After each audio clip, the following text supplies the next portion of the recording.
Hey guys, so you're ready for it. Today's August 18th, 2021, 8:36 a.m. Central Time. If you have any way of getting a hold of anyone in Afghanistan, video, call, text, email, whatever, try and do it or do it. And if they tell you something of importance that you can share, that you can be generalized like I'm about to be, you need to share it, whether it be with 12 people, 10 people, 5 people, or 1,000 people, because these stories need to be told, which is why I'm doing this as a public video versus just a Patreon video. This was shocking to hear, first of all, but what is happening with the Taliban in Afghanistan is of no surprise, especially to someone who has served under this war. First of all, anything that you hear out of their mouths, they are lying, okay? They have not changed, they have not reformed, they have not altered their ways, period. You have to read between the stupid lines if you even bother to do that. And this administration is delusional. I cannot think of a way to have withdrawn worse and devastatingly worse than anything. I feel like this administration is playing a game of Tropico, and they have lit every city building on fire. Everything that they've touched. And people are just, dying, disappearing, ships are leaving, like who knows, right? And there is no respawn point, save point, no nothing that this motherfucker seems to think he has.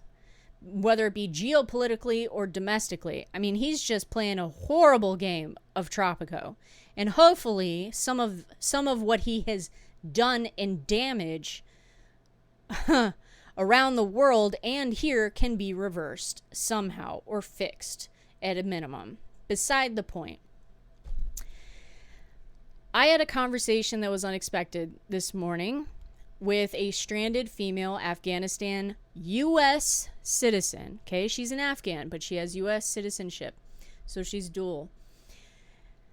And she got a hold of me, and she was hoping that I could help her because of what she was told. I'll get into that in a second. And I had a very prominent position while serving in the Marines. Not nearly as prominent as she had hoped to begin with. But I told her I have no pull. I have no suggestions, options, no one I can call. There is literally nothing I can do to help you. Because this administration is so fucked up and they have changed out a lot of people that I wouldn't even know where to begin. And I said, there are thousands of people like you that are stuck there. And she was a little bit surprised by that there were so many. The fact they have internet access over there is still quite shocking. Beside the point, she obviously did this conversation in the night. She's very frightened. And she decided to, she is not married and does not have any males with her. Brothers, she doesn't have a family there. But she was brave enough, and she took a big risk talking to me the way she did, meaning connection and everything. She took a big risk and decided to go down to the airport. Obviously, as everyone has been stating everywhere, the Taliban has checkpoints, okay? She wore a burqa, which she has not worn in years. She had to custom makeshift one, basically, out of a curtain, okay? So she could go down there. She went down there basically to observe because she had known through hearing from other people and just whatever that nobody was getting past the Taliban. but she wanted to see for herself. So she went down there, and they surely are definitely there. They are armed, and they're requesting people to show documentation, basically papers, okay, in layman's terms. And they're asking people, why are they leaving? And she was overhearing many conversations. The Taliban were not approaching the women, speaking to them in any way. So she kind of got away with that for a moment, until it looked like she was alone. Because most of the people at these checkpoints right now are males. Not just Taliban, but the people trying to enter the airport are males. And there, she said there were families and other women there, but for the most part, they're males. And they were asked, you know, why are you trying to leave and all this stuff. And she was hearing conversations like, you know, I need to go. My brother, my whatever. They were never mentioning a female. My father has already left. I'm trying to meet with him. Those types of stories.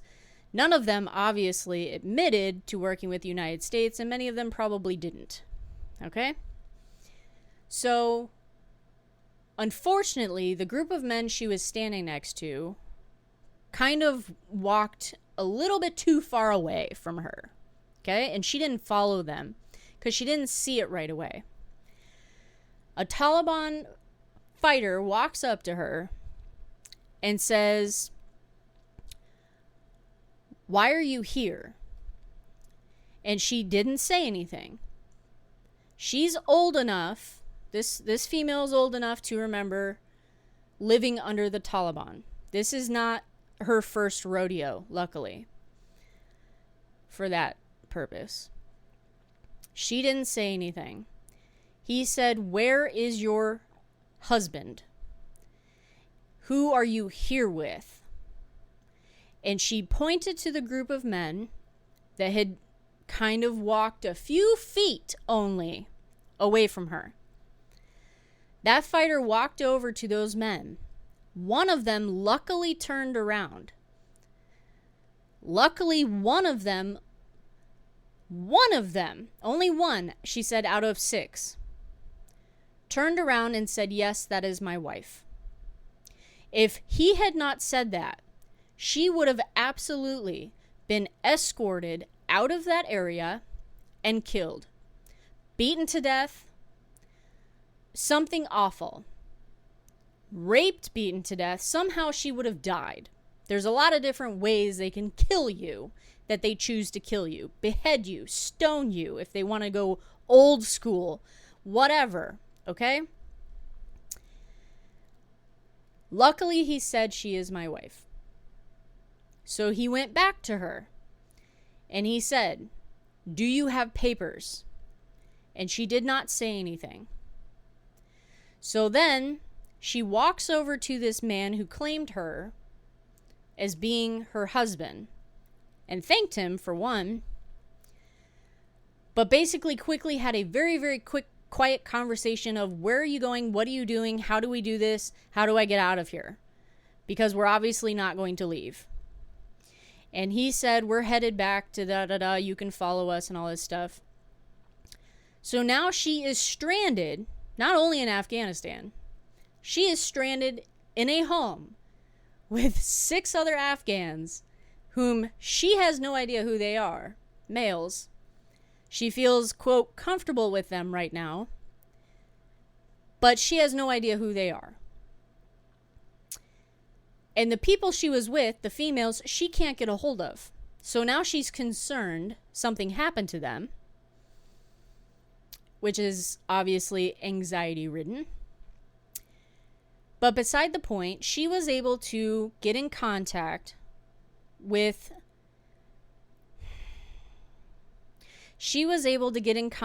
someone working within our government. Okay?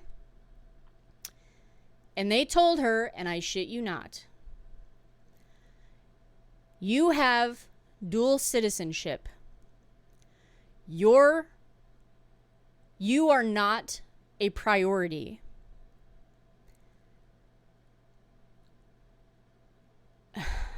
how did she word it? I'm sorry you have dual citizenship, but you are not one of our priorities. You're going to have to stay where you came from. And they hung up on her. She called back, and they answered again, heard her voice, and hung up. Called back again, heard her voice, said, do not call back again. We need this line open. Hung up again.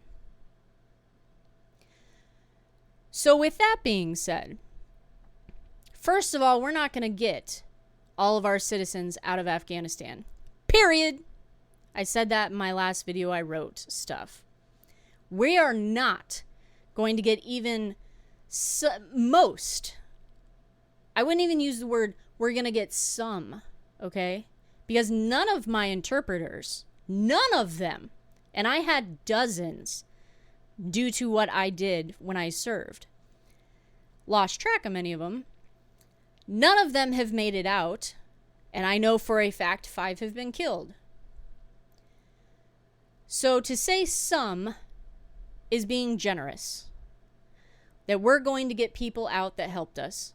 Because we're not going to even get out our own. Guaranteed. The only way we will be able to even attempt to be able to get citizens, U.S. citizens, not Afghan U.S. citizens, not dual citizens of any other country, but U.S. citizens, is if we leave that airport militarily, leave that airport, push the Taliban back, and probably end up having a gunfight with them, okay? And we are now back into a nice little war. Nice little small war, right? Trying to get our citizens out. So she is a mess. She is crying. She has no idea how she is going to get out of Afghanistan. She came to terms after I told her, I have no pull, no way of helping you. Regardless of how prominent I was when I was serving, I was not nearly as prominent as she would hope or think I was, okay? I have no way of helping her. I don't even know where to begin. This administration is so fucked up, and they have gotten rid of so many people, and the people that I knew served are no longer serving, and so forth and so on. The embassy's gone. So the only way and I told her, the only way that you can do anything, supposedly, and I sent her the link, was to go on to the fucking state embassy's Afghan website and fill out a form that is called repatriation or some shit like that. It's an online form, and submit it. She didn't even know about that. That was supposedly supposed to be known by everyone in Afghanistan who's a U.S. citizen. So I sent her that link, and I said, if you need to, try and get a hold of me. This is how, we're obviously talking. This is how you can get a hold of me. But I cannot help you. And she cried. I could hear the men behind her trying to comfort her to a degree, but they stayed off of what we were speaking on because they know that what she was doing was a risk. So this United States government is not even considering dual citizenship people as of right now. More or less are they dealing with U.S. citizens. Nobody's able to get to the airport without the Taliban being in the problem. Supposedly, she did not see. Supposedly, they actually, meaning the Afghan and U.S. troops, have one checkpoint area somewhere. She supposedly heard, but she doesn't know where the hell it would actually be physically because it's not obvious. And she said it's more likely that you have to get past the Taliban, and they are just protecting that corridor to get into the airport. She is terrified that she is going to now have to live under Taliban rule again. Understandably, I get it. I have interrogated dozens of Taliban fighters. They are evil people. They have no good intentions. Their philosophy has not changed. There is no way their philosophy has changed in 20 years, even logically. Like I said in my last video, two of the most fucked up, mentally fucked up, brutally dangerous men that I dealt with were released by the Taliban, and they have since rejoined. All of the people that were imprisoned by us, okay, are going to be the most dangerous people in that country. The worst of the worst were in those prisons, but they got worse while they were sitting there. And on top of it, they're going to have what? What are they going to have? Vengeance. And the first people they will have vengeance on are the females of Afghanistan. The female children, even the male children. All of the male children in that country will now grow up under Taliban rule and become soldiers. They are the next generation. And the people who were not alive in the 90s, okay? So we're talking about 20-year-olds and stuff. Not alive during Taliban rule will quickly learn to fall in line. And if they don't, they will die. And they will die horrific deaths. These people will light you on fire and laugh. These people will half behead you and watch you suffer. These people have done things that are so horrific, I don't even want to repeat them. My heart breaks for especially the females in Afghanistan, but for everyone in Afghanistan. The people who are wearing Afghan uniforms will have one choice: join us or die, if they even give them that choice. Because in effect, if you were with an Afghan military, you were working with the US, were you not? And supposedly the Taliban said, don't worry. Those of you who've worked with the US, you do not worry. You have no reason to worry. Okay. Right. Regardless of how you feel or felt about us being in Afghanistan, what has happened here obviously is unacceptable and shocking.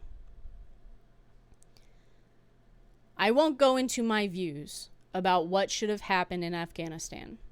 Most of you probably know my views. Everyone on Patreon knows my views. But they are irrelevant at this point. This has been a disaster. I have a feeling, due to how she spoke, and if the women she was with are okay right now, they will die. Because they will die fighting. They will not live under the Taliban Islamic bullshit rules that they got away from. They won't. The fact Biden said that the Afghan military gave up was sickening. They lost thousands, 50 plus thousands fighting the Taliban with us. They have lost thousands since we left. Yes, there are certain provinces where these people said were outnumbered and they gave up and they were executed. So they might as well have gone out in a bang, because giving up didn't work out for them. But this female I spoke to, unless she contacts me again in a rather quick fashion, in the next week or two. Once we are gone, supposedly at the end of August, I know what she's part of. I know the people she is, the type of people she is with. They will fight. They will fight and they will get slaughtered. But they will die fighting. And they are okay with that.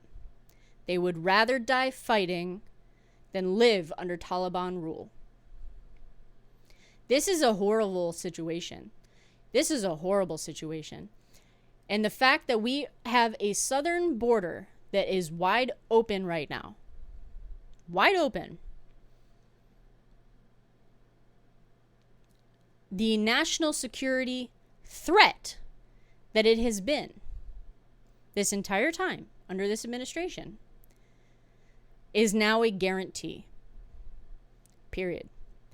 All those people imprisoned by us, some of them will make it into this country. Something awful is going to happen with retribution for no other reason. Many of you may think it's a false flag. Many of you will think it's fake. Whatever the fuck. Whatever the fuck it is, you'll think it's fake. But I can tell you this. Whatever happens will not be a false flag. It will be on behalf of retaliation for being imprisoned by us for years, if not a decade or more. And they want vengeance of some sort. Because they're pissed off. Wouldn't you be? This is Are You Ready For It? Take care, guys. Have a great morning.